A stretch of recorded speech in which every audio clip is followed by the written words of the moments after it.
Hello, everyone. Namaste. Good morning, good afternoon, and good evening. I hope you are doing all great. Well, it's late afternoon here in Nepal, and we are here back again with brand new episode of webinar on disaster risk reduction and management. This is me, Suraj Gautam, a civil engineer and a disaster risk reduction and management professional from Institute of Himalayan Risk Reduction. First of all, I'd like to welcome you all in our Himalayan webinar series. Well, Institute of Himalayan Risk Reduction is an organization established with a vision to prepare risk-informed societies for disaster resilience and sustainable development. So, to contribute onto this, IHRR has been regularly organizing Himalayan webinar series on geoscience for sustainable development and disaster risk reduction and management. So far, we have successfully organized 4 episodes of webinar on disaster risk reduction and management. And yes, today is the turn for the fifth one. Today, we'll be having an interesting topic on sustainable urban system, challenges and opportunities, which will be presented by Dr. Inu Pradhan Salike and Dr. Ranit Chatterjee. On behalf of the organizing team, we are really grateful to our presenters who will be sharing us with their insights and healthy experiences. So it is indeed an honor to welcome our presenter, Dr. Inu Pradhan Salike, who is an assistant professor at Department of Architecture, Pulso Campus, Tribhuvan University, Nepal. And similarly, we also have Dr. Ranit Chatterjee, who is a co-founder at Rika India Private Limited. To make this session more interactive and lively, we have Assistant Professor Dr. Basanta Adhikari from Institute of Engineering, Tribhuvan University, as our session moderator. And Dr. Adhikari is also the visiting scientist at Institute of Himalayan Risk Reduction. We'd like to welcome you all, especially all of our participants and regular attendees who are joining us through our social media live streaming and through this Zoom platform. We are very pleased to share our graphs of webinar registration, which has been increasing at a very healthy rate. Our webinar event is also featured in the Relief Wave and Prevention Wave website. So talking about the webinar registrations, till date, we have 198 registrations from different parts of the globe. So to address this request, we are also going live on our social media page of Institute of Himalayan Risk Reduction. And we'll be receiving the queries and feedbacks from our social media live streaming as well as from our Zoom chat box. So we have been organizing this webinar series on disaster risk reduction and management on a regular basis. We believe this webinar series has been supporting our early career scientists, DRRM professionals, academicians, and all the participants. So before starting our session for today, I would like to share some brief introduction about the introduction of Institute of Himalayan Risk Reduction. Well, IHRR is a research institute established with an objective to assess and understand the risks to contribute for the sustainability. IHRR works under 4 major thematic areas, that is disaster risk reduction and management consulting, uh, research and development, disaster academy, and youth in disaster risk reduction and management. So we have a vision of preparing risk-informed societies for disaster resilience and sustainable development. And we are obtaining through a number of activities that we have been planning. And talking about some of the initiatives, before that, I would like to share that our team constitutes of professionals with expertise and experiences in the field of disaster risk reduction and management, in understanding the risks, conducting academic research, and field level implementations in Nepal and across the globe. And we have been carrying out number of initiatives. The one was recently we did was the development of information platform, which was endorsed by the Ministry of Health and Population of Nepal. We developed a platform which would disseminate the information regarding the COVID-19 cases and all the medical facilities nearby. Besides, we do utilizing this lockdown period, we carried out UAV surveying in Hetauda sub-metropolitan city. We have almost captured an area of 120 square kilometer, and the work is still going on. And it was also done under the collaborative approach. And we have also published our voluntary commitment in the Sendai, where we can, it is also accessible in the website. Besides, we have been regularly organizing our Himalayan webinar series on disaster risk reduction and geoscience for sustainable development. So we are conducting our 5th episode on disaster risk reduction and management. And before starting, we'd like to share some house rules for this webinar. The audio and video of the participants will be switched off. The overall session of the webinar will be recorded. For any queries, the participants can write up in the chat box or in the comment section of the Facebook streaming live. The waiting room has been enabled and only registered users with their original identity will be allowed to enter the webinar room. Also, I would like to request our participants to please rename and keep their name as mentioned in the registered link. I also like to welcome, I would also like to request all of the participants to strictly avoid using the annotations. Annotating during the presentation shall be taken offensive and the participants will be removed from the webinar. Feedback links will be provided during the webinar session and we'll be providing participation certificates as well. So without any delay, I would like to now move on to our session, and may I request Dr. Basanta Adhikari to proceed further with his moderation. Thank you for now. Dr. Basanta, you are muted. Am I audible now? Yes, it's audible. Thank you, Suraj, for providing me opportunity to moderate this session where we have two esteemed colleagues from India, but Dr. Ranit Chatterjee is based in Japan now, and Dr. Inu Pradhan Salike from Nepal, Tirvan University. They are working in different aspects of urban system, their challenges, different attributes, different parameters that we have to take care for sustainable risk reduction in the urban cities or to make a smart city. So today's topic we are addressing mostly on sustainable urban system.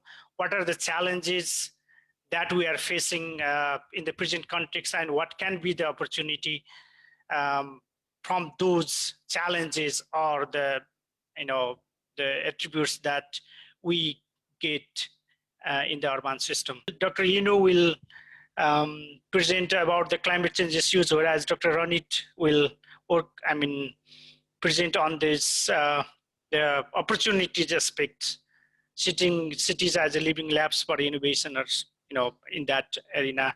And the interesting thing is that both of them have a very extensive experiences on urban system and their attributes, and how can we go forward to make a smart city, to make a sustainable city, or how can we use risk sensitive land use planning in the growing urban system, not only in the developing countries but also in the developed countries.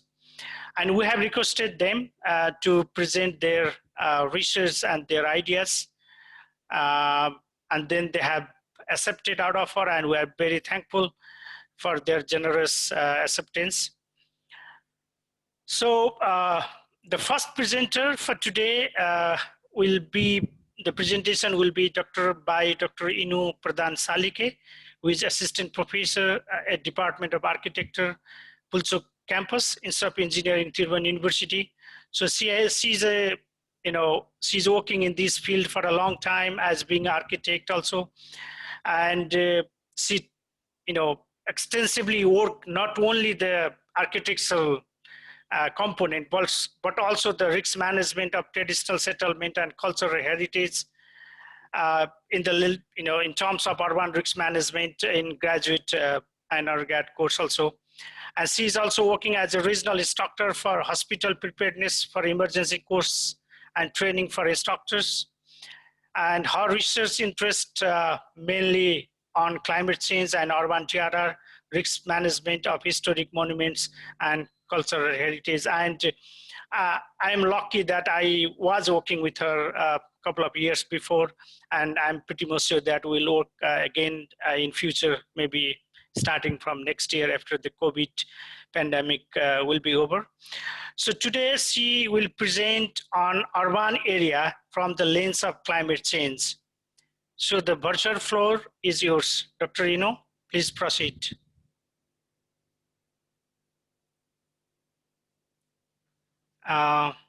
You have to unmute by yourself. Thank you so much. Thank you, Dr. Basanta. For the introduction. Yes, we have been working together in Center for Disaster Studies in Tribhuvan University, Institute of Engineering. Let me share the screen first. Give me a few minutes.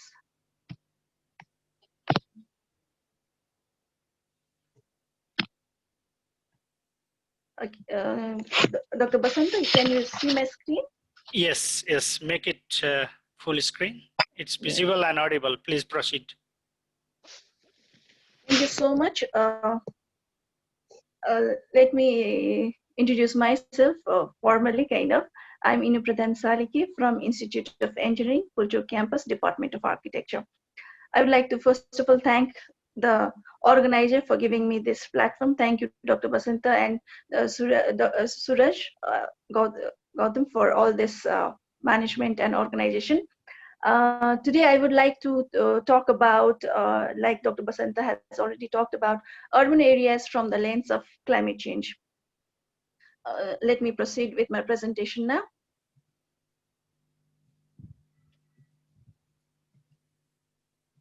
Okay. My presentation sequence will be following, where I'll be talking about urbanization, climate change. We're focusing on urban heat island and flood risks, then have a case studies and discussion at the end. I like this to start this presentation saying that there's this saying from the IPCC author from Assessment Report 4 that I like this quote very much, saying that it is no longer any question about whether human activities are changing the climate. Instead, research must tackle the urgent questions of how fast, with what impacts, and what responses are needed. As we have seen in our urban areas, there are two phenomena that are working. One, urbanization, as we all know about it, and now we have this another phenomena, climate change. Let's talk both and how does it have its impact on urban area. Let's go for urbanization first.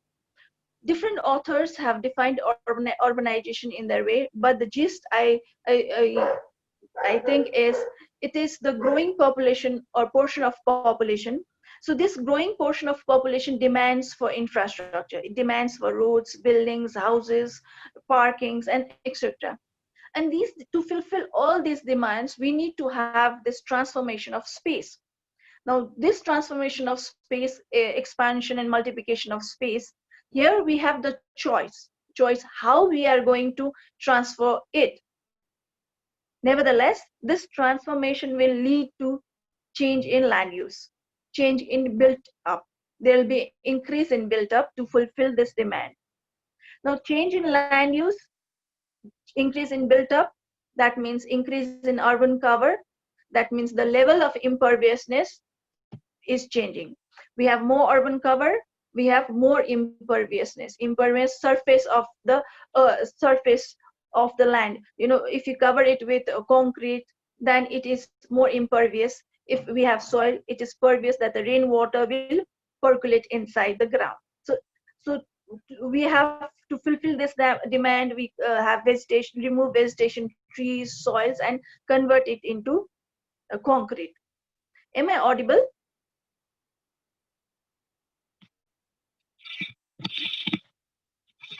Dr. Basanta? Yes, you are audible. Okay, thank you. So now, this all have decreased the ability of the land to absorb rainfall, reduce infiltration into the ground, increase volume, and accelerate the runoff to ditches and drainage. One of the authors, Butler and Davids, have explained it very nicely, showing in this picture over here that when we have this rural setting, we have around 10% of the runoff from the rain, whatever the rainfall is there is only 10% of runoff. But when we have this urbanization and development, when we increase the urban cover, we see that the runoff have increased to 55%. That means 45% increase in this runoff. So now we see where the flood comes from. So this is the impact you can see from the urbanization very clearly from this study over here. This is one of the scenarios we see in Nepal, from different parts of Nepal during monsoon, the all flooding that has happened. Now, the big question over here is urbanization only the culprit? Is it the only one? Now, there is another phenomenon that we are now talking about is climate change. Is there any relationship? Now, we all are very aware of climate change, so I will just go briefly on it. Climate change is it's a change where we see, or we will have, that different author or IPCC have emphasized is that it is very likely that the heavy precipitation events will continue to become more frequent. Heavy precipitation is there, but the events are going to be more frequent and more intense. So we will have more increase in flood risk in this one. Change, it says change in extreme duration rainfall, change in extreme short duration rainfall, not long, short duration rainfall, but extreme ones. Like we have rainfall of 70 mm per hour, or sometimes 100 mm per hour, 50 mm per hour. That extreme rainfall, short duration rainfall events may have significant impact for drainage system and pluvial flooding. Put it in a more flow chart. We have climate change in one part, which will have change in precipitation and change in temperature. Change in precipitation will give us impact on flooding, whereas change in temperature, we will only talk about urban heat island. There are other impacts also, like droughts and other things, but from precipitation point of view, we will be talking about flood, and from temperature point of view, we will be discussing about urban heat island. And this all has impact on urban area. Let's talk about the flood. Now, what is urban flood? We are talking about different kinds of flood. Is urban flooding of urban areas? Of course, it is flooding of urban areas. Now, what exactly it means? What is the difference? We have different kinds of flooding, and one is pluvial flooding, another one is fluvial flooding. River flooding, we call it fluvial flooding. Urban flood, or urban area which is flooded, we call it pluvial flooding. But there need to be certain criteria that has to be fulfilled to become a pluvial flooding. One is there needs to be intense rainfall that exceeds the capacity of the urban drainage to evacuate the water, and capacity of the ground to absorb the water. Rainfall more or less from 20 to 25 mm per hour, short duration rainfall, it is associated with this short duration rainfall. So this, when we call, okay, there is a rainfall of 30 mm per hour, then it's like, it is quite a heavy rainfall, because then the drainage system starts, overflowing, overwhelming with this water. To become to have pluvial flooding, there are three major combinations that has to work. One, this meteorological events, heavy rainfall, which is associated with climate change. Then we need to have insufficient drainage capacity and low permeability. This lower two part is the contribution we see from urbanization, and the upper one is from climate change. Now, putting all together, the climate aspect and the urbanization aspect together, we see that the climate change aspect, we are talking about flood and urban heat island on urban area. On the urbanization part, we are talking about demand of infrastructure, which increase the urban cover and then have a contribution or effect on urban areas. This is the overall relation we will be talking about. On this relationship, let me discuss a case study of Kathmandu Valley itself. In the case study of Kathmandu Valley, what we see is that there is an increasing trend of precipitation from 30 mm per day, 40 mm per day. That trend is increasing up. We also see that extreme events of rainfall has an increasing trend. This is from data from the airport station 1030 from the DHM, Department of Hydrometeorological. So that trend we can see in precipitation in Kathmandu Valley. Now, how does it impact on the flooding system is when we look into the whole scenario, what we see is that in the study area, when we are looking into 25 years of return period, what we see is that the change of flooding amount due to change in urban cover is around 11.76%. So when there is change in urban cover or the urbanization from 25% of urban cover to 75% of our cover, that is around 2010, we see that there is a change of urban flood from 11.76%. However, when we have this, when we put it in a scenario, climate change scenario with RCP 4.5, taking into account 2040 to 2070, we see that the flooding amount in future would increase to 40.28%, approximately 22.18% more. That means here we see that the climate change aspect is going to put an impact on the urban system. This is one aspect that we see the increase. Now, let's talk about the urban heat island. Now, we have talked about precipitation and flood very briefly. Now, let's talk about temperature. There will be change in temperature. Change can be increase or decrease. Usually, it is the increased part in summers and extreme. Usually, it is when we are talking about extreme events. So, urban heat island effect that is generated in urban areas. Let's talk about it.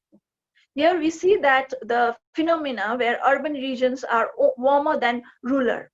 When we are talking about urban heat island, it is the urban area, as you see in the graph below, the urban areas over here, commercial areas, have higher temperature than the suburb and the rural areas. It can be from 1 to 3 degrees warmer than its surrounding. In Kathmandu Valley, where my case study is, we see that the temperature is in the increasing trend. It is warming means by 0.033 degrees Celsius per year. And we also can see that the increasing summer days, increase in warm nights can be seen in Kathmandu Valley also. Now, in this scenario, when we looked into the different sites, we took 4 sites in Kathmandu Valley and looked into the temperature. What we saw, and this is the study done with one of my master students in Kathmandu, what we see is that the place where there is maximum green coverage and no wind restriction has lowest average temperature at daytime. And we have the highest average temperature at that time where there is low green coverage. Now we are talking about urban cover again and green spaces we are talking about. What we see is that the temperature between the different sites, the site which has the higher temperature and the site which has the lower temperature, we see the difference of 2.38 degrees Celsius. So that is the difference we see. If I put it in a graph, when we look into the semi-dense area to open or agriculture area, here we see very clearly the graph is trending up when we are coming to the dense residential area and then going down in this open agriculture area. So this clearly indicates the urban heat island effects, and this is going to be more with the increasing temperature, where the daytime is being affected more than the cooler nights. Over here we can see it. However, the data that I had shown before over here has a limitation because of this lockdown. We could not extend our timing, but limitations are on the timing. If we can have more, then I think we can explain more on this data set. Now let's talk about the way forward. Looking at this case studies, looking at the theories we are talking about, what we see is that increase in pervious area in urban planning is ultimately necessary, very necessary. And in bylaws, we can see that in different building bylaws, it talks about open spaces. It says that yes, we need to have open spaces in our place. We have, if you are having an apartment area, we have to have 4% of open spaces. However, it does not talk about how much pervious and impervious area we should be having. And that is where it is affecting. We are having that open spaces in the form of parking lots, in the form of basketball courts, and so on and so forth. But what we need now is more pervious area. And that is where our planning should be looking into, having more pervious area than the impervious area. We should be considering this future climate change conditions and use of pervious friendly techniques. There are different materials available in the market nowadays. I will take some example here. We have the whole parking lot. Sometimes we put it all concrete, or we put it asphalt. Rather than that, we can also convert it into more pervious friendly technique and then have this kind of porous material.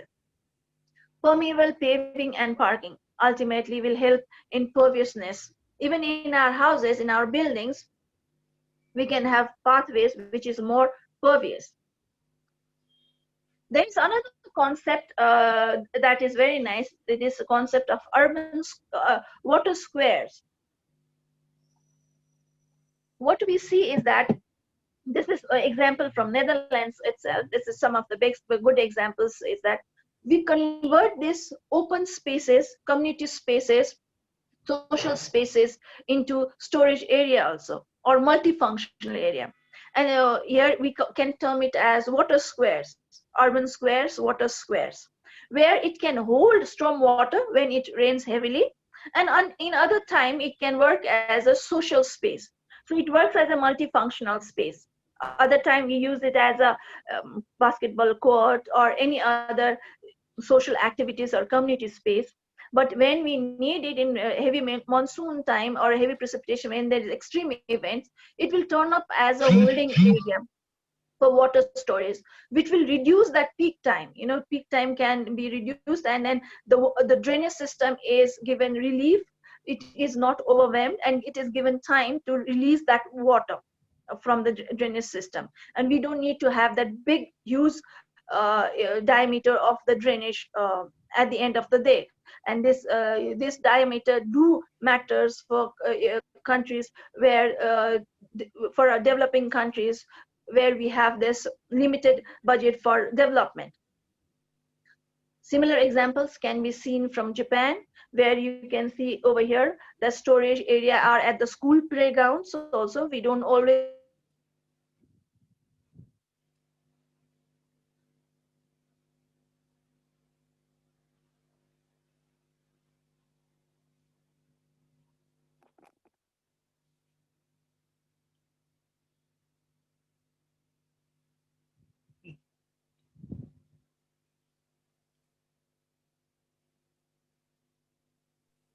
Please. okay.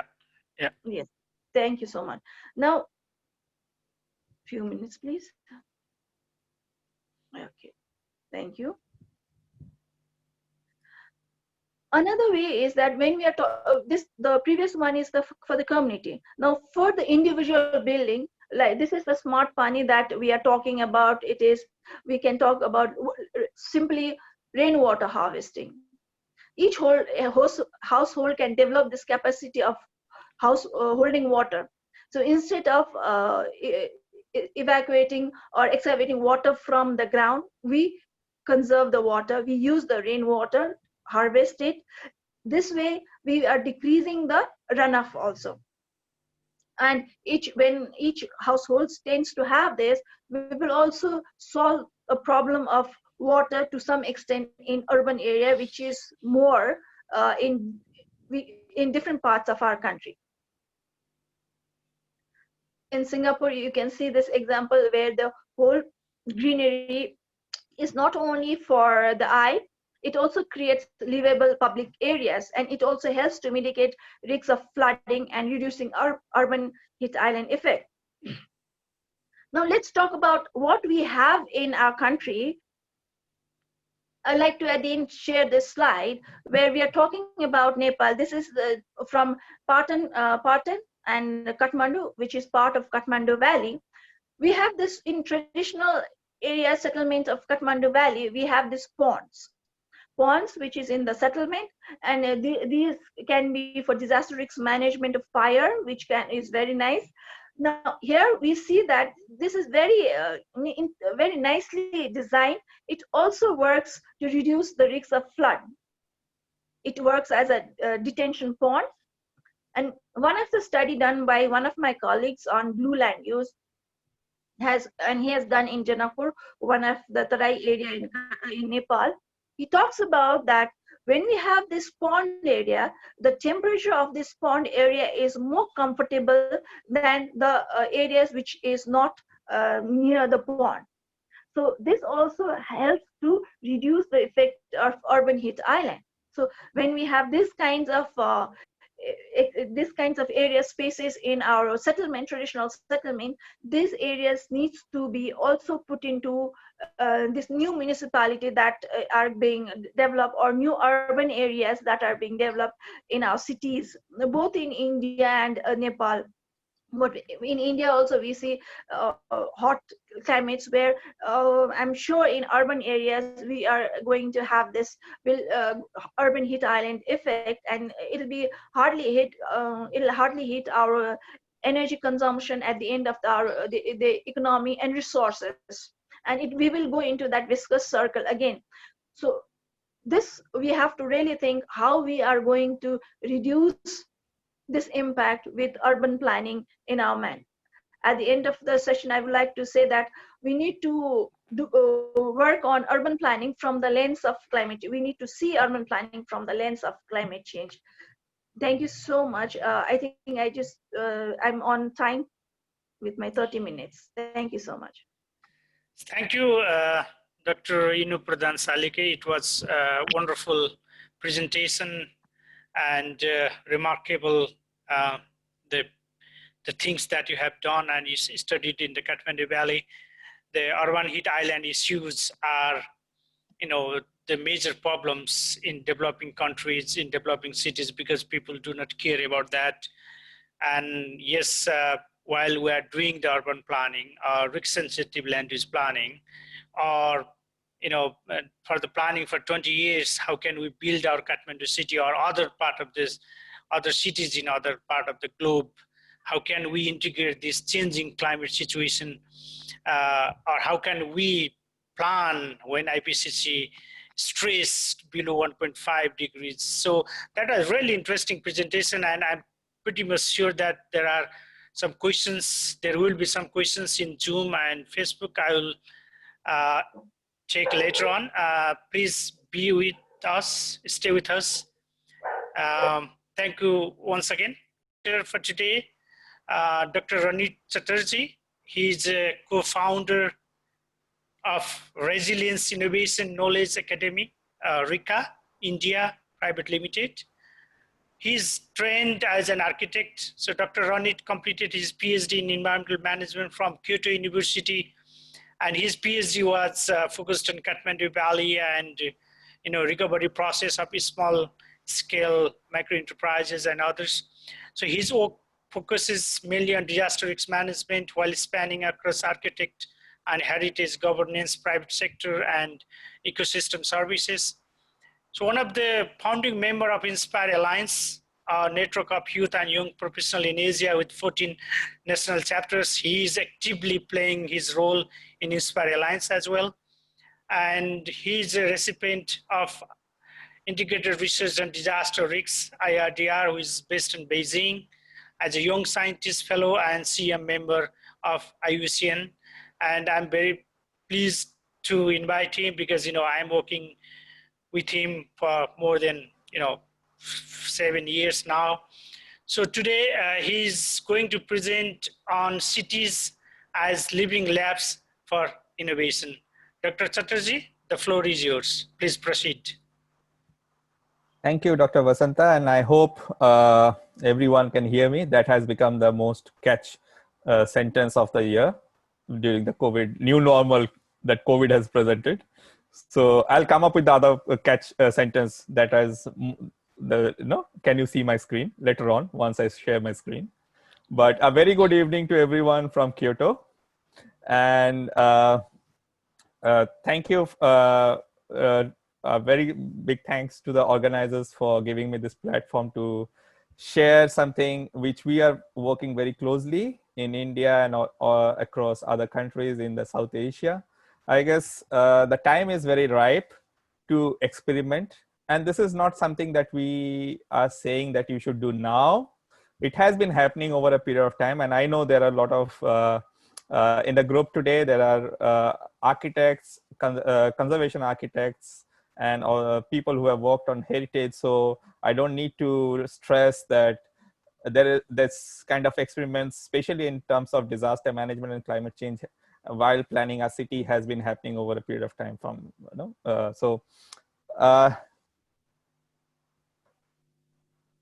with that, let me go into my presentation and let me use again that catchphrase of the year. Can you see my screen? Yes. I hope everyone can see my screen. Yes, okay. We can see.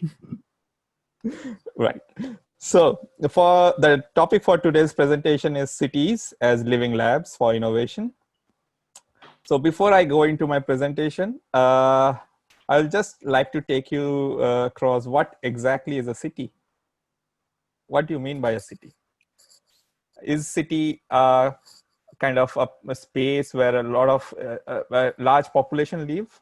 Is city a space where a lot of financial activities, commercial activities happen, which is much more than what happens in the rural areas? Is city a place where different cultures meet? Is city a space where there is a definitive systematic approach for governance? Or is it everything? I think that is something that we need to keep in mind while we think about innovation and cities as a living lab. You can see the screen here. I put this picture from Mumbai specifically. City is also a place for contrast. You can see two different kind of spaces or kind of buildings, skylines here. One is, I'm sure people who have been to Mumbai or have read on Mumbai would know Dharavi. This is Dharavi, the blue tarpaulins you can see. And on the other side is the business district, which you can see the high rises. A city gives you this stark kind of a contrast of existence of different elements that are there. So why is there a need for focusing on the city? Possibly not only cities. We need to go beyond cities, but let's say that, let's start with the cities maybe. So I guess now most of the cities, we can call them maximum cities or the maximum city, as we know. Mumbai is already called a maximum city, but other cities are trying to match up to Mumbai. And by 2050, the UN says that 68% of the population will be living in the urban centers, not cities, different urban centers. There are different categories of urban centers. City is one of them. And why? What is happening basically is, you can see that there is a lot of urbanization that is happening across the world, especially in the developing countries and the least developed countries in the Southeast Asia or South Asia. The second is there is an increase in severity and frequency of natural hazards. I won't call it, this is just for the information. We don't call it any like natural disasters anymore. There is a consensus, more growing consensus that it's no longer natural disasters. And that's a very important thing, which I will come later on, why I'm saying, using this term that there is no natural disasters. And as we see that the natural hazards are increasing, you might experience that the flooding severity has increased, as well as the frequency, like a bigger flood would be happening every, say, 5 years. Or if you look at IPCC's report, it used to say like a Mumbai flood that happened in 2005 is a 1 in 100-year event. Then after some years, there was again an update and it says that's 1 in 20 years event, and it is changing. The resource overuse and depletion. So the more people are there, the resources are not growing. We are limited in a kind of space, and more people, it's very simple maths. People are using those resources which are limited. So there's a depletion. And then fourth, the degeneration of the urban space as well. Not only the resources itself, but also the space, the air that you breathe in, the water that you will, or possibly that also you can someone say that it's part of the resources. But I guess somewhere we need to delink the physical space as well as the intangible space where we live in, the culture, as the society where we live in, which we don't possibly feel as a physical in its physical form, but the whole space actually makes up of this tangible as well as the intangible kind of two elements in a city. Because of this, what is happening is there is a lot of uncertainty that is being created. We are looking at an uncertain future. We don't know what is going to happen. And I guess the perception of uncertainty now is there in every other person's mind because of the COVID-19 pandemic. It has brought this uncertainty into reality, possibly, which we were not able to grasp in our lifetime because we have not seen a similar kind of an event. But I guess now most of the people would relate to the uncertainty. They relate to the disruption in the service deliveries that has happened, the kind of degradation of the quality of life that is happening, the well-being of well-being is being at stake.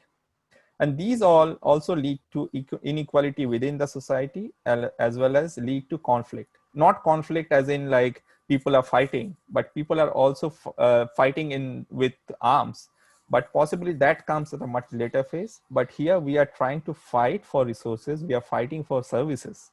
That also is a conflict. And that's an urban conflict. It's not an armed conflict. So, as I said, that we have been experimenting, I guess, I don't know for how many years. If you go back to all the, like if I go back to the city of Harappa or Mohenjo-daro and people who have read about it, it said that it was a much planned city. We lost it. Then we are again reinventing the wheel. So possibly the experimentation at the city level has been going on for ages. And the recent development, I would say, has been happening in 1980s. From that's when this different concepts started coming in. Smart city possibly is the newest one, but then you might have heard of eco city, slim city, spawn city, green city, mobile city, and I can go on. Like I did once kind of a short research on the types of cities or smart cities, and I came to know around 18 I could identify, and I'm sure by now there would be 25 or more. But what are those concepts which are being promoted through it? Possibly the concept of service delivery, the concept of e-governance, the concept of open green space, city planning, digital connectivity. These are some of those concepts which are being promoted through such smart cities or such cities where experiments are happening. But at the center of all of these is innovation. That's actually the connecting point of all of these, that what innovation are you bringing in this experiment?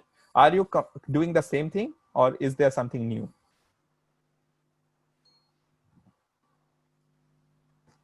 So coming to the concept of living lab. What exactly is a living lab?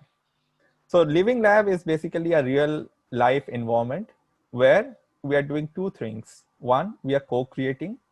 The second, we are having a very systematic combined approach. Co-creation is where we are trying to bring in different partners, public, private, people partnership, like 4 Ps or say 3 Ps, people, public, private partnership. And we are trying to work on something. We are trying to generate a solution. The other systematic approach, or what we are trying to do is rather than having a like very, mixed up approach, what we are trying to do is combine all our approaches, instruments, methods, concepts, and trying to use different tools and solutions so that we kind of bring this solution to life. In our living lab ecosystem, we have 4 possible stakeholders here, as I have shown under this umbrella. It's a producer. There is a producer. There is a thinker who thinks. There is an innovator who brings this thinking into his innovation, his or her innovation, and tries to give it life. And there is a consumer or an end user. So these are the 4 main actors in a living lab ecosystem. This is from ENOL. ENOL is European Network of Living Labs. They have come up with a framework. It shows 3 different circles, you can see one is urban environment, one is citizen perception, the other is government policy. And this is more for tackling our issue of pollution. And when all of these three actors come together and meet, you have the living lab. So this is a very simple concept where all these three people, as I have already said, are trying to co-create, or possibly, I don't know if it's a co-creation. We are saying co-creation, but we'll later on see if it's actually a co-creation. But they are working together to find a common solution, which they have to tackle. What are the different types of living labs that are there? So this is just this typologies of living labs. One is a research living lab, which is mostly focusing on researchers, and maybe it's more biased towards the academia, where the academics or the people or think tanks are more involved in it. A corporate living lab would, on the other hand, would be a kind of a physical space where the corporate sectors would be involved, and possibly they might also involve the citizens to co-create innovations. Organization living lab is where our organization is trying to look at a solution and co-create innovations.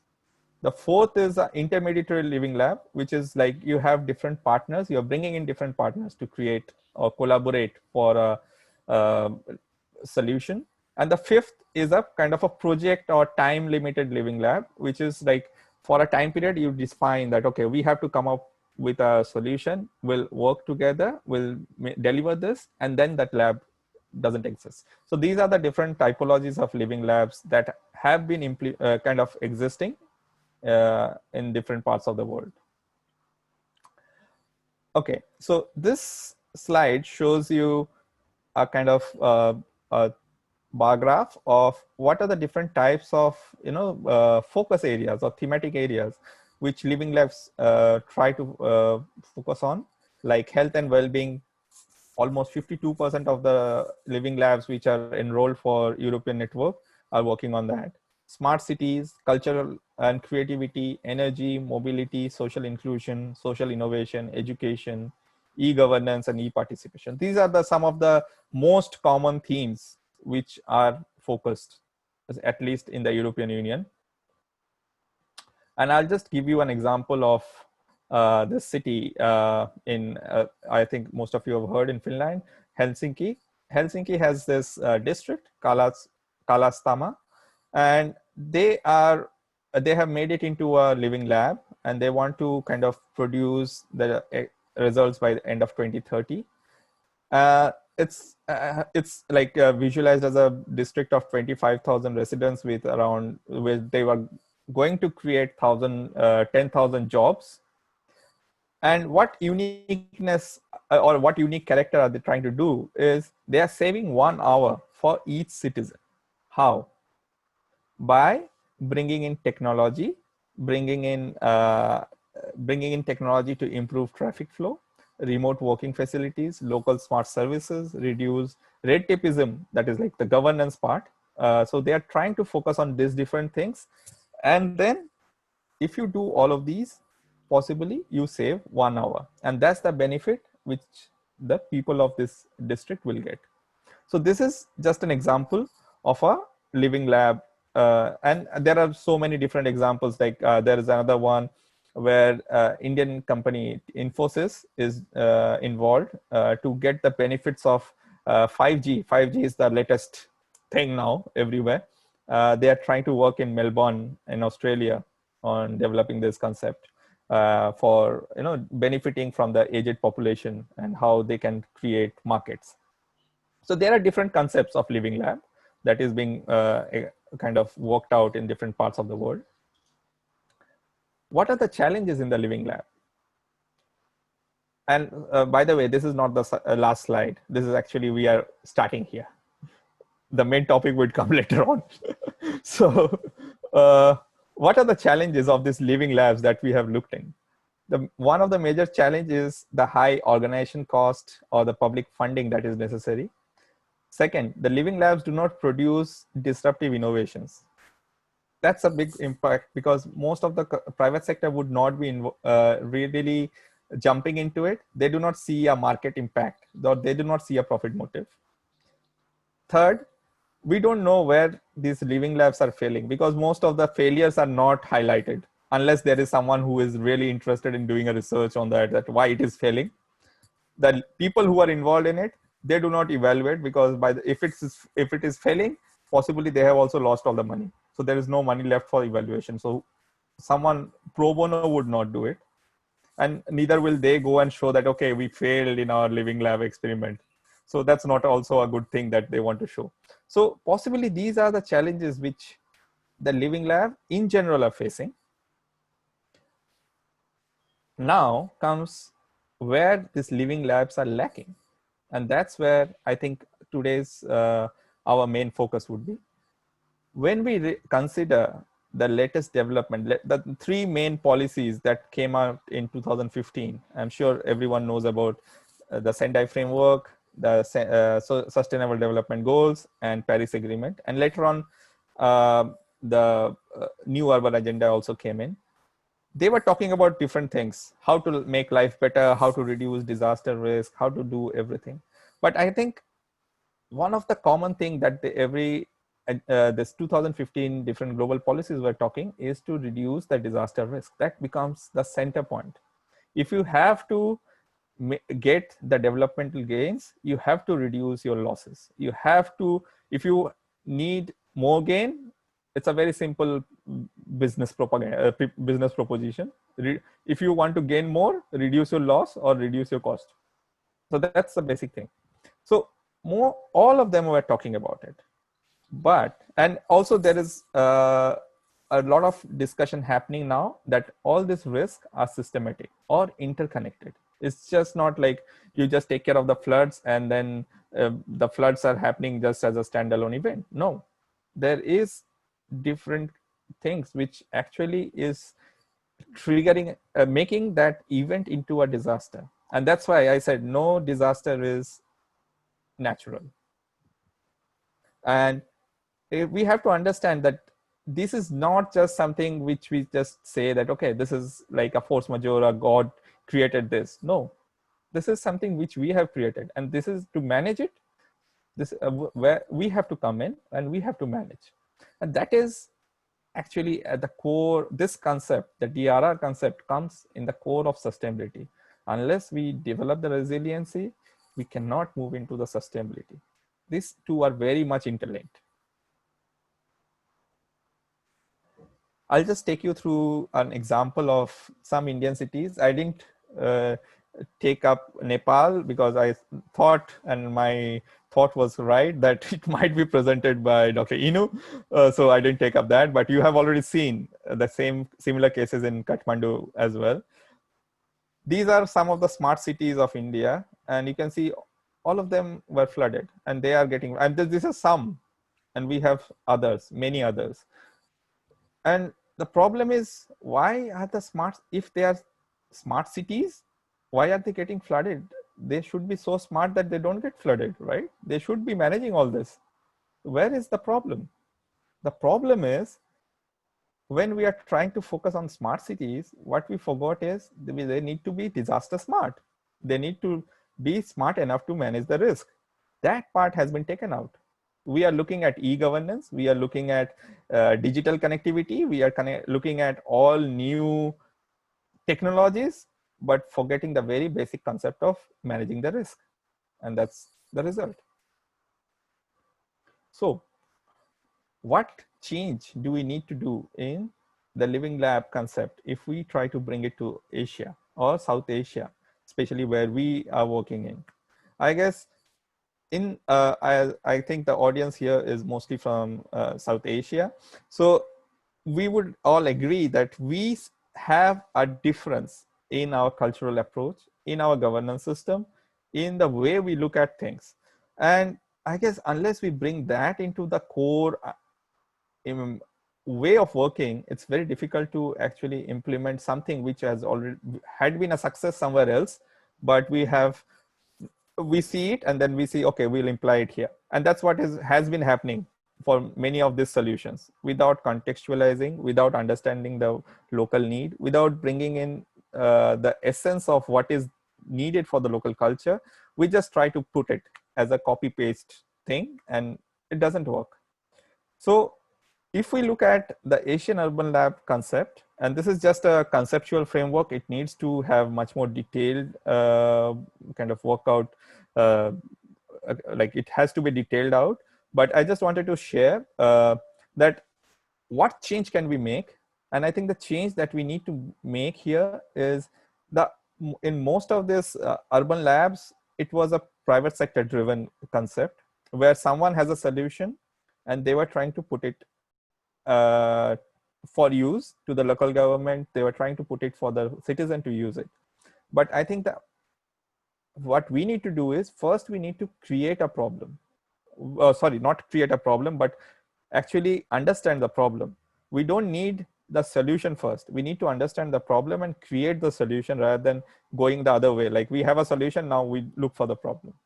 So that's the first thing. Second is we need to bring in the innovators. Who are the innovators? The young people who are there in the academia, who are there as young entrepreneurs. Those people are not actively getting engaged. And I'm very happy to see that Suraj in the beginning had presented about how in Nepal, Suraj and other people from You Inspire had been engaging briefly on the COVID. But that doesn't mean that we need to engage for one event. It has to be a continuous process. It's not a time-bound project. And we need to bring in this young people together because they are the future. And we need to handhold with the next, with the other, the more senior people, and create a platform where they first discuss what is the need, what is the priority, not what is the priority of the solution, what is the priority of the problem that they need to address. That's one. The other issue is with the funding. The funding actually can flow towards the young entrepreneurs from the bigger private sectors rather than actually supporting the bigger private sectors and entrepreneurs, because they work at a more global level. They do not add so much to the local economy as a young entrepreneur would add. And that's where what I have also been focusing on during my research, that how the small sectors, MSME sector, actually add value to the local economy. It's not the big ones. They are there to add to the possibly the national GDP somewhere, but not to the local economy. If you want to support the local economy, you have to support the small sector, the MSMEs. And then we try to see how we address a systemic risk. Like we also consider the interrelation between SFDR, SDG, and all these things. It's just not one solution, but we need to see that how different solutions actually can integrate together, how we can complement each other. That's very important. Like currently, if I look at Kyoto as a city, Kyoto is a smart city. And the smartness of Kyoto is that all the bus stops are having internet connection. But how does that solve the issues? That's one just solution. So we need to have a much more holistic approach when we look at the concept of smartness. It's just not being street smart. We have to be smart in a whole or more, I don't know what to say. We have to be overall smart rather than being street smart. That's my last slide. Okay, so what we need to do possibly is need for localized solutions which can be scaled out from Asia or from our local context, not we bring it from outside and try to paste it. That's the difference we are making. And it's a big difference. I'm sure people who have been working in South Asia, I would agree that that's a very big difference that we need to make in the South Asian context. Youth and young entrepreneur driven. That is the change that we need to make. That's the shift that we need to make. And that is being recognized globally. Academic research as a foundation is just not a solution which comes out to mind. I think we need to bind the research part into it. And I guess that's where the risk assessment and other stuff also would come in. And it's very important to bind research as a part of the technological development. It cannot go like two separate components. The interdisciplinary approach, I think, for managing systemic risk, or possibly not only interdisciplinary, but we need multidisciplinary teams and transdisciplinary approach as well for managing systemic risk. It's just not just one organization or one person going in or few persons going in. I think we need to expand this. And then finally, we have to address the root cause, just not what is there superficially visible to us we are trying to address. We have to be more concrete in the solutions. We have to look at a future impact. See, adaptation in a like any solution could be an adaptation on a smaller time scale, but unless we look at a bigger time scale when this adaptation actually can become a maladaptation, it won't do any good to the society, but it might actually harm over a longer period of time. So I think we need to be take cognizance of this, and when we work, we have to have a much more systemic approach for South Asia. With that, thank you, and I'll be happy to take questions. Thank you, Dr. Ranit Chatterjee.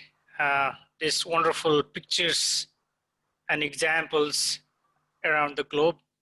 Especially, I like the photo of your, the beginning slide, the contrast between the slump and high-rise building in Mumbai.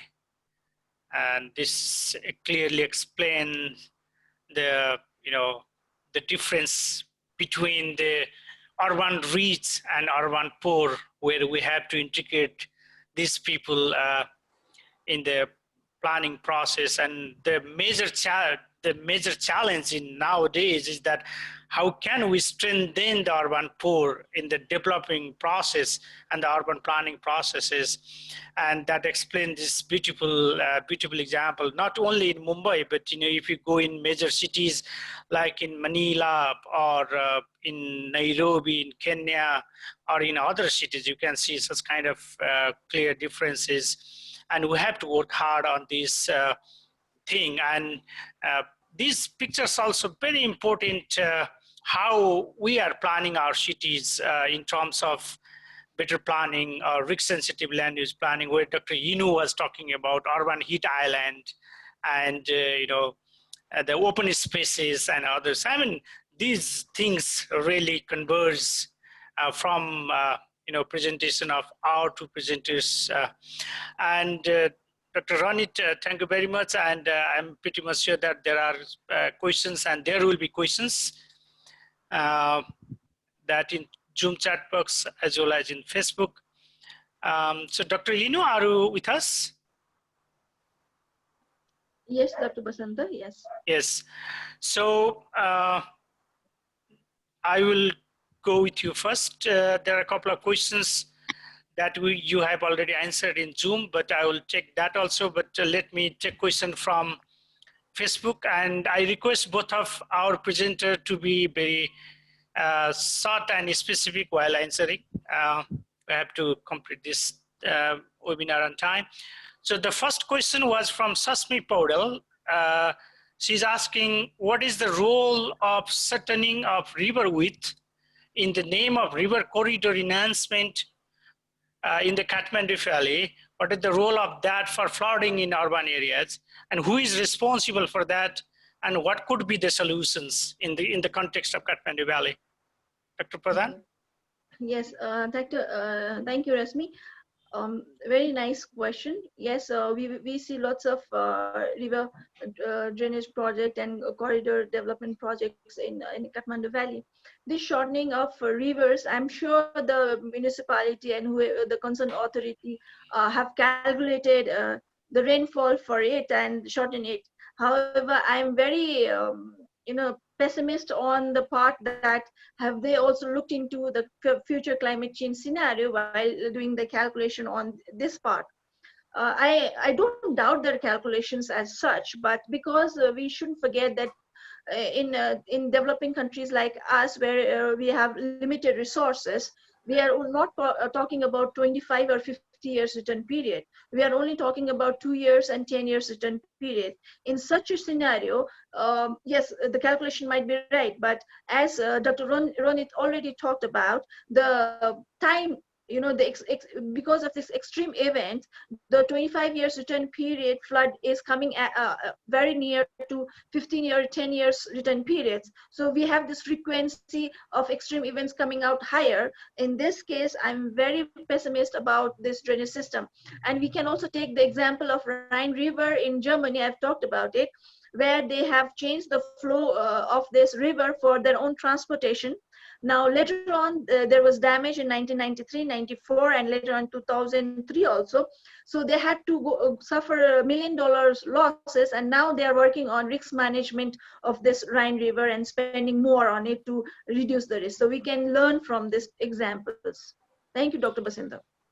Thank you. Yes, there's always challenge in the urban areas especially, but while we see this condition in Kathmandu Valley, situation is not that optimistic. We have to, I think there are lots of models. For example, rainfall runoff models and others that we can calculate how much water we get and the river width and others. Yes, we have to work on this. And there are two questions from Dr. Samir Deskar, our colleague from India, to Dr. Inu in Facebook. So he's asking about the urban heat island, I suppose. So in typically hill urban areas, for example, in the mountainous areas in Nepal and Darjeeling and Himalayan Pradesh and others in India, so does the slope aspect play an important role for urban heat island? Because the conceptual model which you have shown, that is mostly on flat terrain. And connection with that question, Dr. Samir also asked, what challenges do you perceive in reviving the traditional architectural style and urban design practices in Nepal that were climate responsive? Dr. Pradhan. Thank you. I'll go for the first one first. Yes, the slope and the terrain of the place does matter in the urban heat island effects. It matters a lot. And in my case study, I've taken a very short, in our case study with my master's students, Anuja Rajkarnikar, we've taken a very short distance where we have not considered this terrain. But when we look into overall case, we do have to look into the terrain of that place also.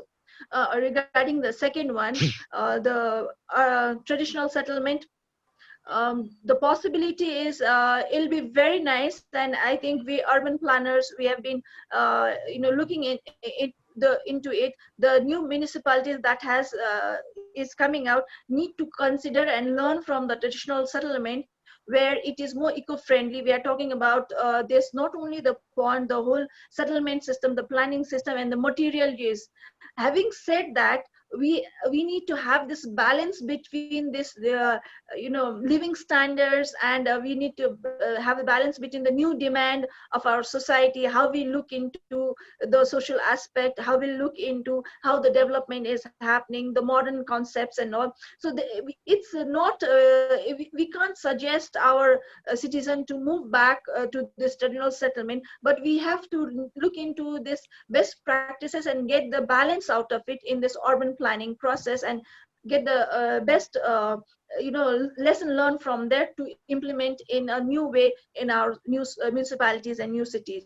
Dr. Basanta. Thank you. So I'll take the question from Zoom. I'm sure that you have already answered that question, but for our Facebook Live friends, so Ram Prasad Bandare asking, congratulations for your excellent research and presentation. You have already shared not only the scientific findings, but the practical way forward as well. I wonder whether you had also looked at the poorly managed drainage system in your case study. Can you just address that? Yeah, thank you so much, Ram sir. Yes, I had a look into the management system, but I would like to portray a more pessimist, or I would not like to have a more pessimist. I like to have a more optimist scenario in this. So, considering that the urban drainage are being managed properly, this is the scenario. Now, if I consider that the urban drainage are not managed properly, then the scenario will be worse than this, which might not be very, which might not be very nice. So, looking into the perspective of climate change, in this model, we can put more parameters like poor management system, even add more evaporation and all. If you look into it, then scenario might just be more worse than what we have found it today. Dr. Basanta. Yes, thank you. Another question from Sarad Wagle. Dr. Inu, thank you, ma'am, for excellent sharing excellent research. I have two questions. In your presentation, I noticed dense residential area has less temperature than dense industrial area. Doesn't the industrial area contribute more than the residential area in terms of urban heat island? And the second one is, what is your thought on application of previous concrete or pedestrian in the context of Nepal? Thank you, Saraj. Yes, I already said it's a very nice observation that you have in this one, because that is the point where we have how does the greenery have an impact on temperature. The industrial area in our case study is rather more greener than the dense settlement we have. This dense settlement we have is in a traditional settlement where greenery is quite limited, and the wind flow is also restricted, while in industrial area, what in our case study, we have low height and less restriction on wind, so our temperature is lesser.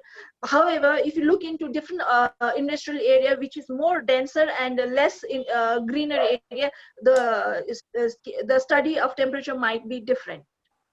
And regarding your second question, about the use of pervious material in pedestrian pavement, that's a very excellent idea. And if we have this pervious material, that'll be very nice. However, the irony is, what we do in our reconstruction, what we do in construction, what we do is we cement the whole floor and then put the pervious paving on top, and that will again limit the population of the rainwater. So what we do is, in construction of this pervious material, we need to look into the whole construction method, and that is where the struggle lies, challenge lies. Dr. Basanta. Thank you, Dr. Pradhan. There's another question from Soita Guragai. Thank you very much for your informative presentation, Dr. Inu Pradhan, ma'am. My query for you is, there is new debate or discussion worldwide about not disturbing the natural course and flow of rivers in order to minimize the risks and consequences of flooding. Is this option viable in planning new urbanization? And if not, what are the alternative measures to reduce risks of flood? Thank you, Sweta. Yes, very nice question. Yes, as we all talk about, we need not to change the course of the river, and on top of that, we also look into the urban flood plain. When we are talking about, that Dr. Basanta have talked about the risk sensitive land use plan, in that we have to consider the floodplain area and then leave it for the river. Having said that, our tendency is such that we tend to encroach the river, and the result is that we have this flooding most of the time in our urban areas. Now, we need to have a risk sensitive land use plan which will guide the urban planning of the cities, which will help to reduce such kind of disaster. We need to learn also again from the case of Rhine River of Germany. Dr. Basanta. Yes, thank you. I will take one question for you, and then I will come to Dr. Ranit. So I think Hari Saran Khadka is asking the fundamental question. So I'm not sure that how you feel comfortable to ask answering this question. So why are the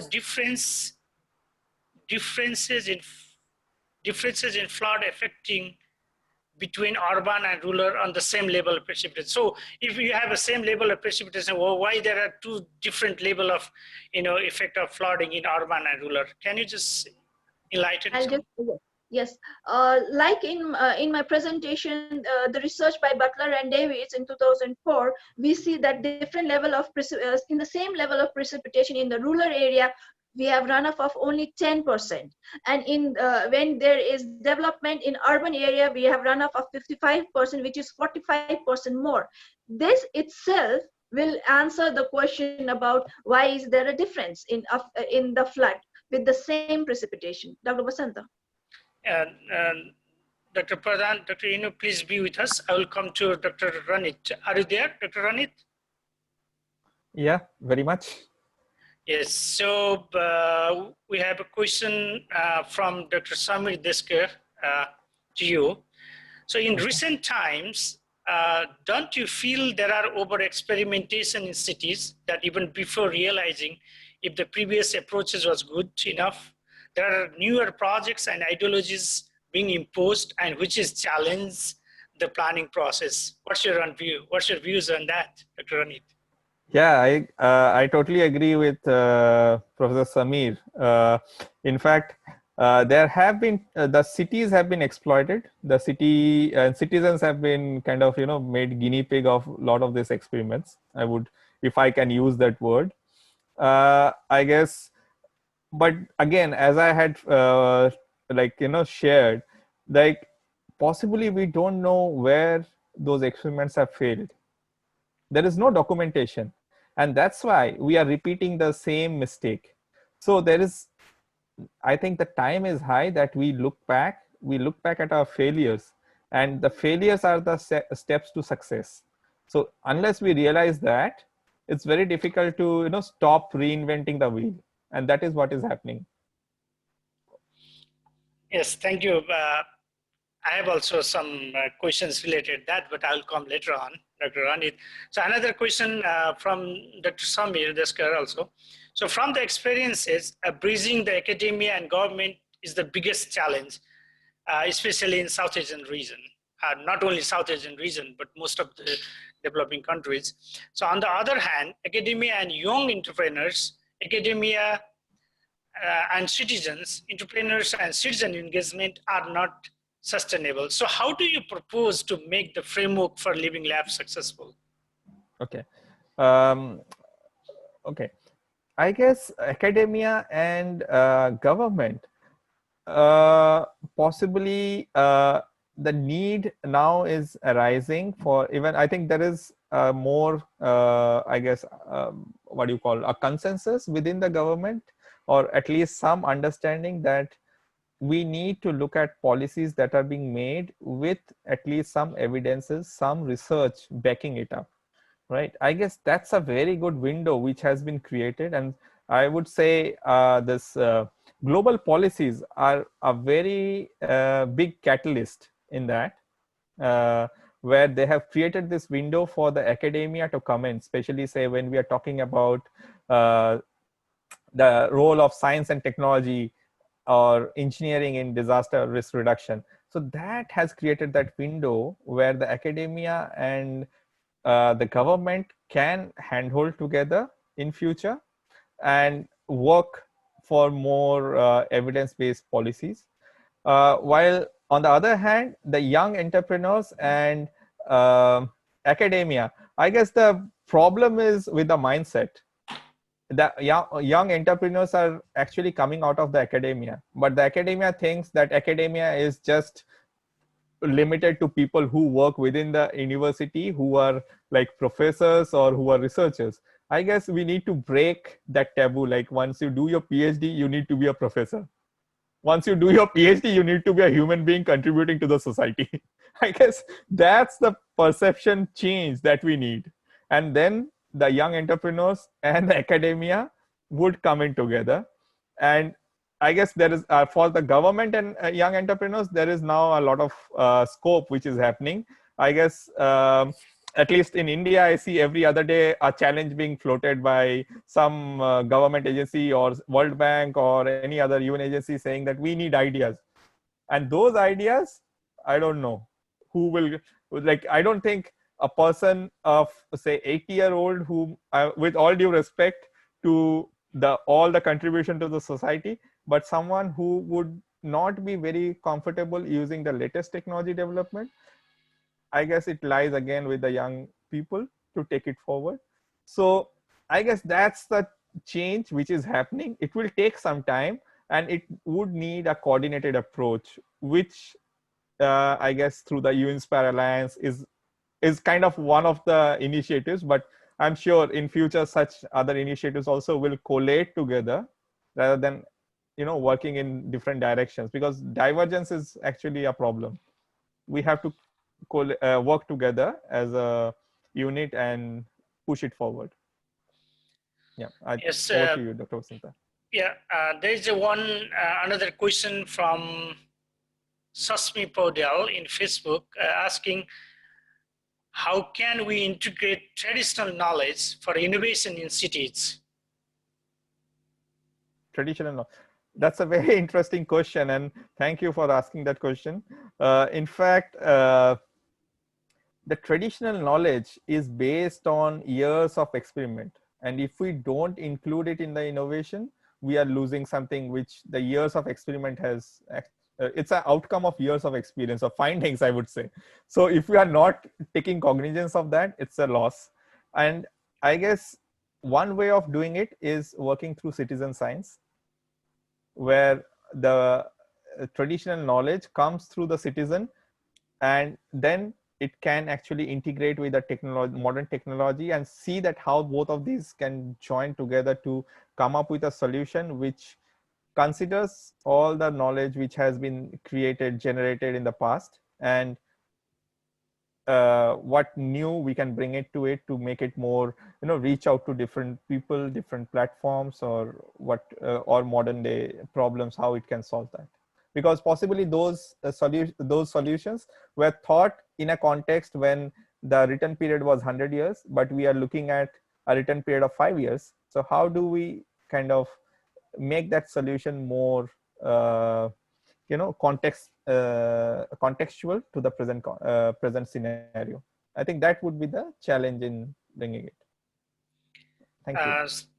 Thank you, Dr. Ranit. I think questions are still adding up. But in the meantime, Dr. Chatterjee, I have two specific thoughts when you are talking about the cities as a living labs or innovation or whatever.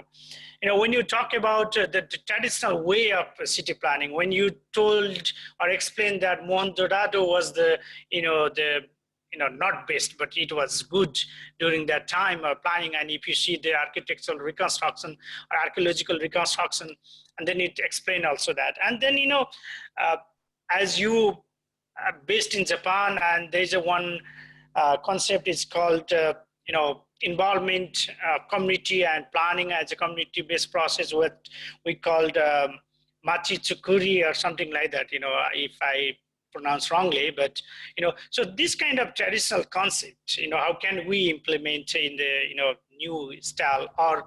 And in the meantime, there's one also discussion going on. For example, cities like Kathmandu, Mumbai, and others, where these cities are already heavily populated, and people often talking about construction after destruction, and how we gonna plan our smart cities. Or when you talk about these more new innovation, new technologies, should we have to implement this thing while planning the smart city, or the concept of 100 resilient cities and whatever. So in these kind of scenarios, how you place yourself as a innovator in cities?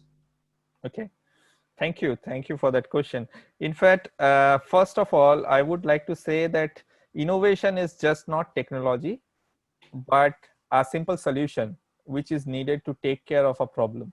So like say, for example, I did not include that example of, I guess it was in Sudan or somewhere in Africa, where there is a problem of, and that is a common thing also in Nepal, in India, where women have to go a long distance to fetch water, carry it back in large vessels on the top of their head or carrying it on the waist, right? Or sometimes kids also go. So that is a problem. How do you go like 5 kilometers with that kind of a load? A very simple solution was they put a tank, this syntax or overhead tank, and put like two rods like this, so the tank itself can roll. So there is no actually major internet or Wi-Fi or any other major technology that was being used. It was a very simple thing which was done to make that tank roll, which would have reduced the amount of load that the person used to carry. So I guess that is, and where I'm coming, why I'm saying this is that when we are looking at solutions, possibly we are more driven by what is the technological advancement. Like we want to use 5G, but we also survived with 1G. And what did we try to do with 1G? We have not exploited what we could do with 1G. We have moved into 5G. So I guess we have to look back and see that what is the context in what we are trying to work. Are we trying to bring in a local, like a new technology, or are we trying to solve a problem? The problem solution can be different. And that's why I was also saying during my presentation that we don't need to find a problem for a solution. We need to find the we need to first find the problem and look for a kind of possible solution.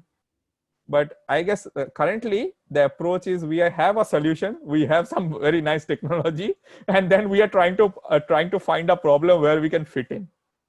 So I think we need to reverse that approach, and that will bring us back to use of more simpler technologies, simpler solutions. In fact, I would not use the word technology, but simple innovations, which would be much more sustainable over a period of time. Thank you, Dr. Chatterjee. I mean, it's not easy to explain and give the answer, but you touch upon these important points. So I would like to request our participant to post your questions if you have within 5 minutes. So we'll stop after that, taking question. So Dr. Chatterjee, please be with us. I'll come with you later on. Dr. Inu, are you there? Yes, Dr. Basanta. Yes. So there is one question, not one. I think there are two questions from Dr. Ifte Ahmad.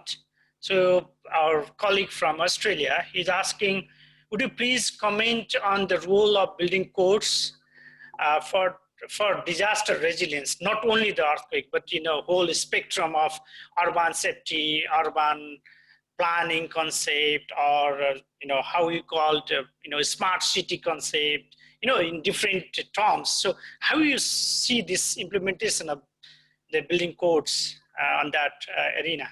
Dr. Pradhan, please. Yes, thank you, Dr. Ifte. Nice to have you in this platform. Yes, building code and resilience, I think they go hand by hand, and it is, it is directly proportionate also. I see building code not only, we are not talking about building code only for earthquake. We talk about building codes even in flood, and even in landslide areas, and even for fire. So building code, I'm sure, is looking into this wider perspective and how to make the societies resilient during earthquake, flood, fire, etc. In Nepal, we are right now in the phase of amendment of building codes, and some of the codes have already been amended currently. So in this scenario, however, in the research that we did with APN, we figured out that in different parts of Nepal, especially in new municipalities where we have a lack of human resources, and we need to build this capacity. In that sense, the building code is understood just for earthquake perspective, and an implementation of it is a huge challenge in that perspective. But as a whole, what I see is that building code would always build up the resilience of the society. And in this earthquake, it has already proved its point, that wherever when we see that buildings have survived, we see that it had followed the basic code standards. Dr. Basanta. Thank you very much. It's an excellent explanation, and I'm pretty much sure that Dr. Ahmad was involved during the APN project in Kathmandu, Dhaka, and that report is already published. And if our participants are interested to look upon, you can just Google it, and if you want, we can share the link also. So, Dr. Inu, I had some observation during this, while looking cities as a lens of climate change. Most of the climate change issues we are talking about, the glacier melting and others, the erratic rainfalls and flooding and, the landslide this year in the Himalayas. But, particularly while we see in the urban areas, most of the people are not most of the, many people are using this glass roof and the glass in their walls, which reflect the solar, the sun, and then it produces the heat. And then, I don't know, I'm not good in this subject, but do you have some study in Kathmandu Valley where we have identified the urban heat island? For example, this is the high, low, medium, or what are the regions behind, and how can we reduce kind of things? So do you have any observation, or do you have some study on that? Thank you, Dr. Basanta. Very nice observation and question. And then this is what we do in our academia. During my student research in this urban heat island issue, we had difficulties in finding out studies that has been done in Kathmandu Valley. We've however found out some studies that had been done by the use of Landsat maps and remote sensing, but the using of on-site and manual examples where students who are not very good at remote sensing and can produce it, the urban planners and all, we found that on-field study has been very less, although we found some studies which shows around 2 degrees difference in Kathmandu Valley in urban areas and the rural area. We find it 2 degrees differences. We found it, but on the field examples we hardly found any. If anyone has done any research, we would be happy to have a look at it and then share our experience on it. But this is just the starting in Kathmandu Valley when we are talking about urban heat island issues. This has to be sensitized from the very basic to all of us at the present moment. Yes, thank you. Because this urban heat island concept is not pretty new in other part of the globe. Like if you see in the China or in Europe and even in other South Asian countries, they have done that work. But in Kathmandu and other cities in Nepal, it's still in research is still in primitive state. I would say that people understand this thing, but in terms of literature and the reports, and this is a very new area of research in the context of Kathmandu. And I would like to congratulate for your initiation to identify urban heat island, where we have to really work on these things, because urban heat island, they affect really the people health.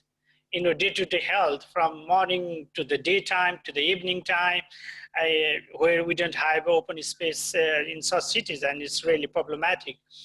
And another, observation that I have seen in most of the cities in developing countries, also in Nepal, people are talking land use zoning. People are talking about hazard and risks. And then they are talking about, we produce a risk-sensitive land use planning or risks and whatever, but most of the time they are only talking about the hazard. So they are not integrating this vulnerability and the exposure element. They are not taking account of these things. So, how you see such kind of our, thinking style can be, modified or utilized in the risks perspective or risk-sensitive land use planning in the cities in Nepal? Thank you, Dr. Basanta. Yes, the risk-sensitive land use plan, which was first produced for Kathmandu Valley, and now it is being produced, and most of the new municipalities are trying to base their whole urban planning on this system. Nevertheless, the whole understanding for ourselves about risks and our vulnerability is quite different than what we think. As an academician, I should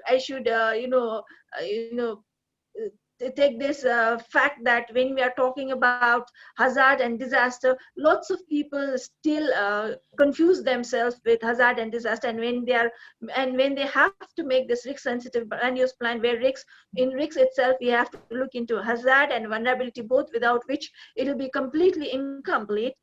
In that context, I think we have to widen our perspective and in the understanding of this whole process. But having said that, when we have made this risk sensitive planning based on the data we have, based on looking into the hazard areas and the vulnerable population, it would be an amazing tool or the basis in which we can direct our planning. Dr. Yes, Basanta. yes, thank you. Because this is quite important thing. While the government has already decided to make a municipality and rural urban municipalities and developing cities in different corridors, so we have to think on that, and we have to address this risks in terms of planning. So I will take one last question from Rihana Shrestha. It's probably for Dr. Inu. So question is, I observed that you have considered physical aspect of climate change.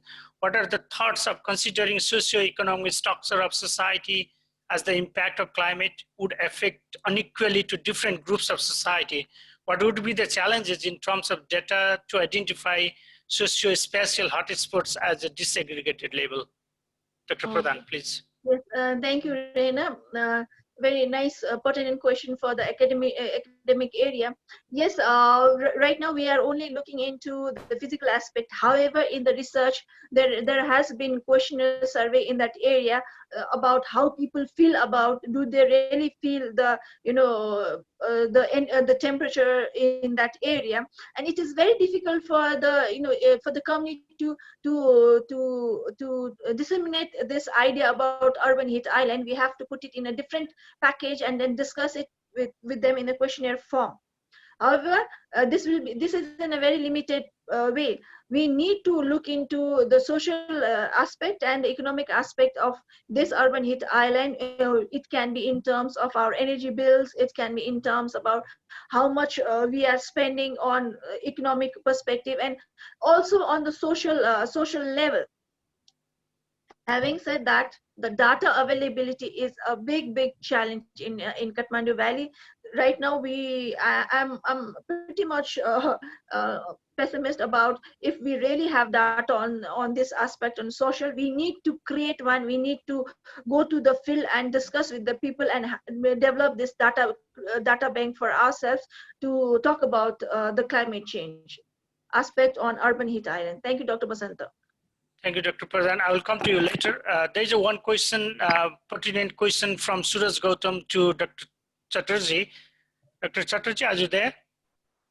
Yes. Yes. This is the final question for you for tonight.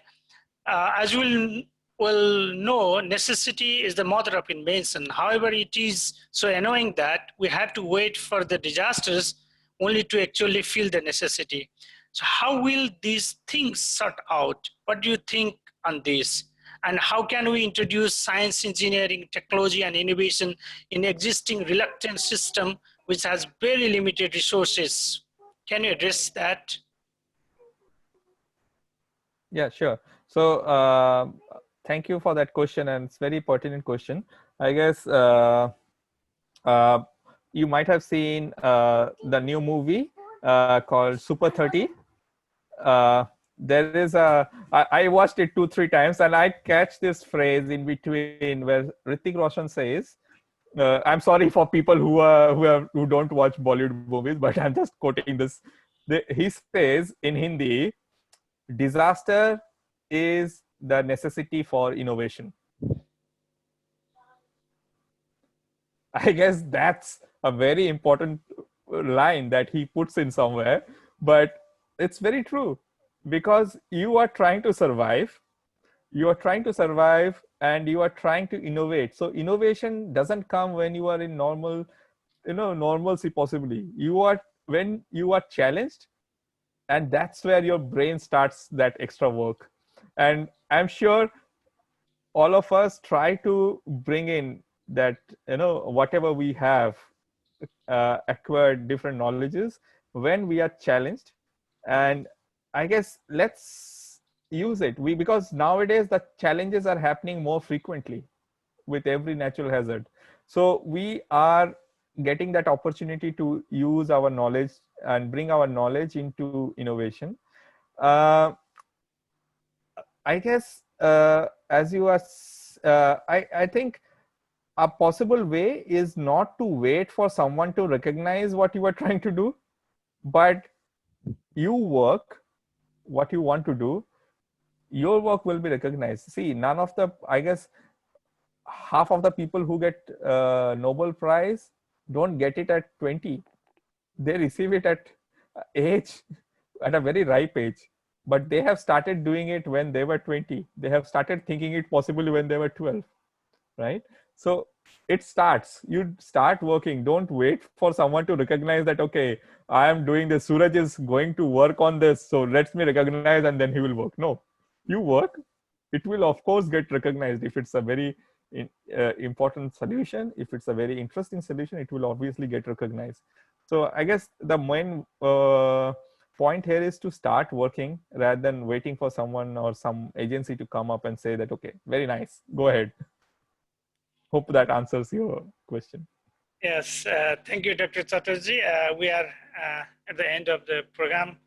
Before I hand over to Suraj Gautam, I think we have already addressed all the questions raised by participant. So, Dr. Chatterjee, do you want to say any final remarks? I guess I would just say that let's keep working, and I guess as we work, innovation will keep on happening. So let's use the space wherever we are to find solutions to whatever problems we face in daily life, because our tendency is to ease our own daily life. And I guess the evolution of innovations come from those kind of steps that we take every day. Just be have cognizant of that. Thank you. Thank you, Chatterjee. Please you stay with us. Dr. Inu, do you have any final remarks? Okay.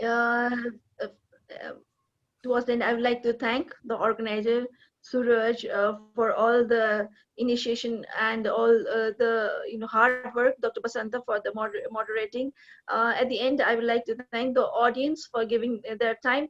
I would like to say that we have to take a disaster as an opportunity, and when we look into the climate change aspect and the urban areas aspect, I think now we have to look from a different lenses than the previous one, and see how things are moving apart, how are the new disasters which were coming after 25 to 50 years coming so quickly and so recently. Let's open our eyes and observe what's happening around us, and try to have try to look it in a more positive way and find out solutions for it. Thank you, Dr. Basanta.